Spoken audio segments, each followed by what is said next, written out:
Hello friends, welcome to our channel. और हमेशा की तरह इस वीडियो में हम देखेंगे लोकोमोशन एंड मूवमेंट चैप्टर के इंपॉर्टेंट क्वेश्चंस। इससे पहले हम ह्यूमन फिजियोलॉजी के 4 चैप्टर के क्वेश्चंस देख चुके हैं, तो ये सभी क्वेश्चंस आपके लिए बहुत इंपॉर्टेंट रहने वाले हैं क्योंकि इन सभी क्वेश्चंस को हमने काफ़ी एनालिसिस के आधार पर लिया है। स्टार्ट करते हैं। हमारा पहला क्वेश्चन है, striated muscle fibres are found in यूनिटी ब्लेडर, लंग्स, गाल ब्लेडर या फिर लेग मसल्स। तो आप जानते हैं मसल फाइबर 3 तरह के होते हैं। पहला कौन सा होता है? Skeletal muscle fibre, smooth muscle fibres and cardiac muscle fibres.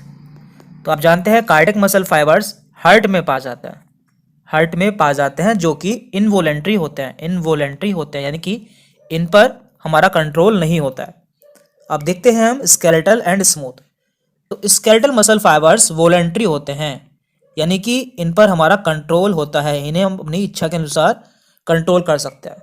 जबकि स्मूथ मसल फाइबर्स हमारे ऑर्गन्स एंड ग्लैंड्स पर पाए जाते हैं और ये इनवोलेंट्री होते हैं, इन पर भी हमारा कंट्रोल नहीं होता है। यानी कि इनमें से केवल स्केलेटल मसल फाइबर पर हमारा कंट्रोल होता है, जिन्हें हम अपनी इच्छा से मूव कर सकते हैं। तो यहाँ में ऑप्शंस दिए हैं, यूनिट bladder, lungs and gall bladder. तो ये तीनों क्या हैं?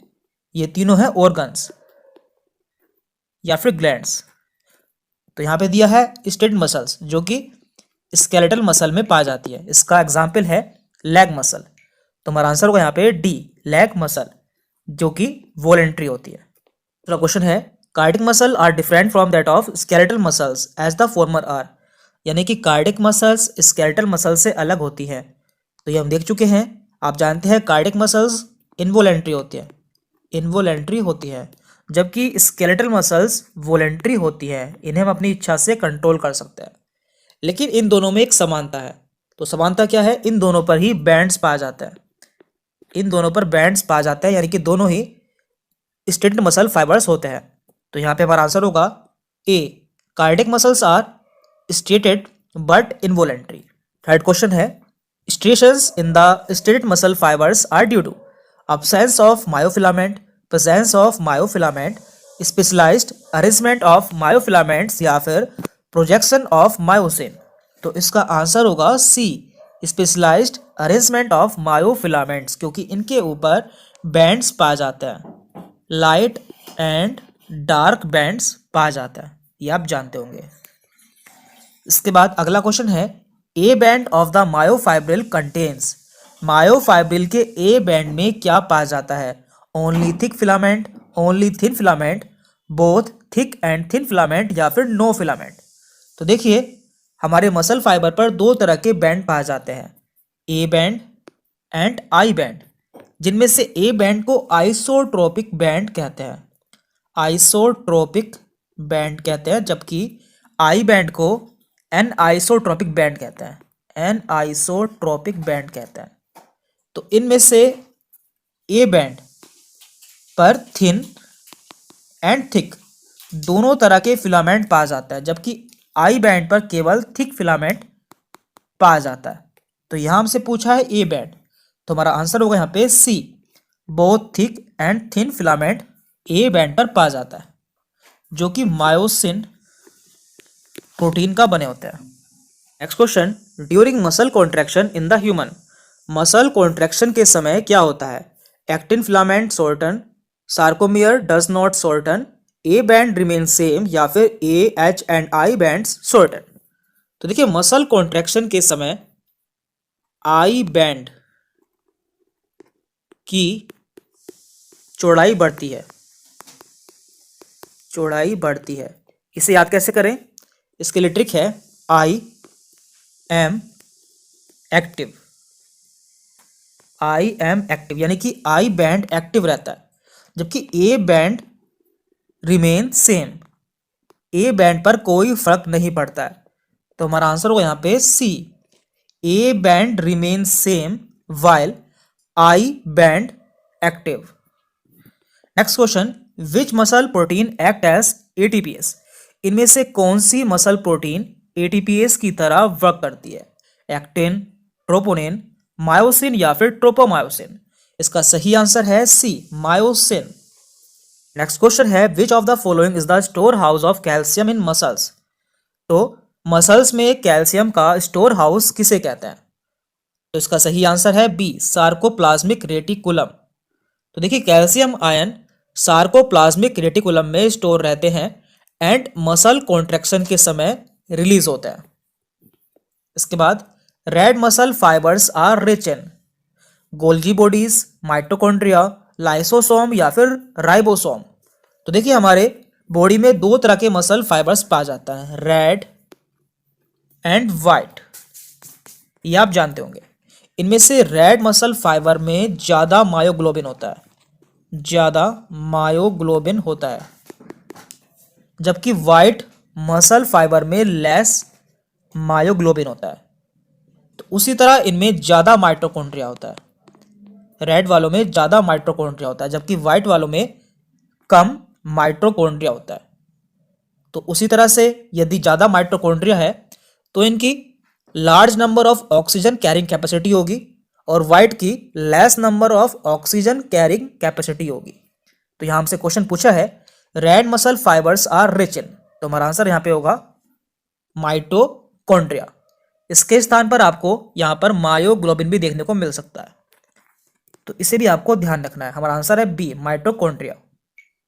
इसके बाद ड्यूरिंग फैटिग, यानी कि जब मसल थक जाती है तब क्या होता है? तो इसका आंसर होगा B, muscle fail to be stimulated because इसमें लैक्टिक एसिड डिपॉजिट हो जाता है।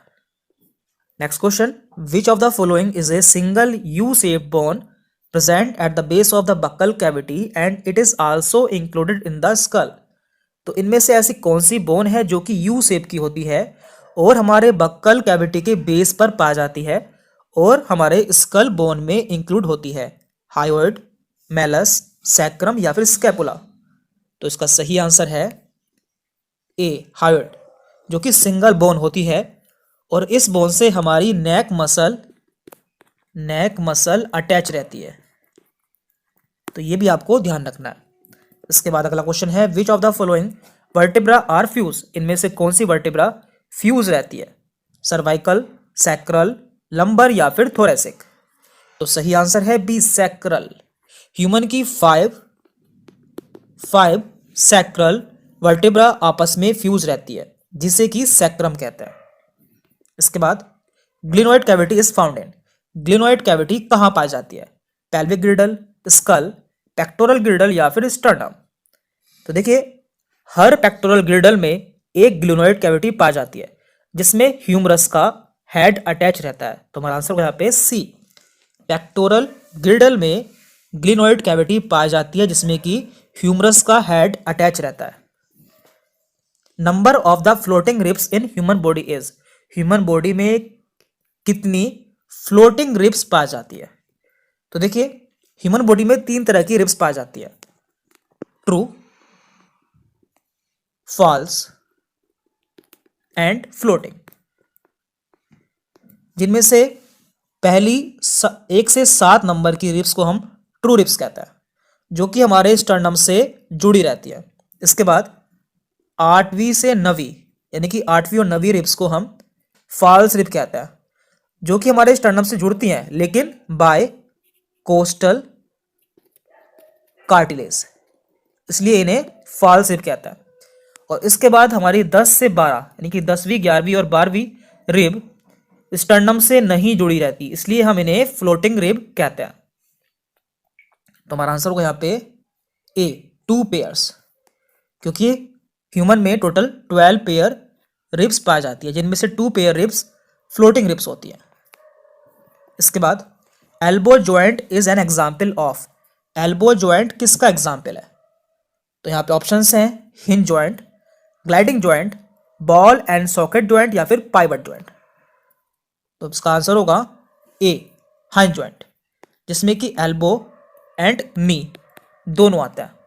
इसके बाद यहाँ पे दिया है ग्लाइडिंग जॉइंट, इसका एग्जाम्पल है बिटवीन कार्पल्स, यानी कि कार्पल्स के बीच में ग्लाइडिंग जॉइंट पाया जाता है। इसके बाद है बॉल एंड सॉकेट जॉइंट जो कि शोल्डर एंड हिप जॉइंट में पाया जाता है या इसे कहते हैं इसके बाद है पाइवट ज्वाइंट। तो पाइवट ज्वाइंट आपके लिए बहुत इंपॉर्टेंट है क्योंकि इस पर कई बार क्वेश्चन पूछा गया है। तो ये एटलस एंड एक्सिस के बीच में पाया जाता है। Next question, the joint in our neck which allows us to rotate our head left to right us, यानी कि हमारी नेक में पाया जाने वाला ज्वाइंट जो कि हमारे हेड को अलाउ करता है लेफ्ट से राइट घूमने के लिए। Pivot joint, hinge joint, saddle joint या फिर एलिप्सॉइड ज्वाइंट। तो इसका आंसर आपको कमेंट करके बताना है।